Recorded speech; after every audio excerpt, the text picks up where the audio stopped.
So these here are my ducks, Daisy and Donald. And I actually didn't previously have ducks. So one day, as you will, I was on TikTok scrolling and somebody showed pictures of ducks. And I had the grand old idea that I needed a duck as well. I needed the cute ducks.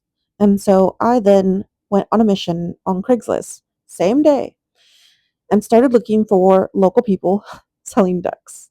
Um, And knowing myself, I knew that if I waited for another day, I would not get the ducks. So I proceeded to message them about getting the ducks. And by them, I mean many different people on Craigslist.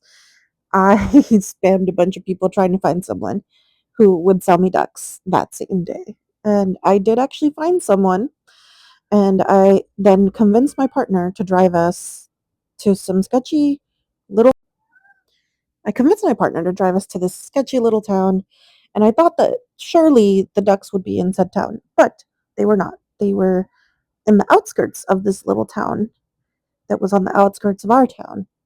So we proceeded to drive out, and we ended up at this tiny little farm out in the middle of nowhere.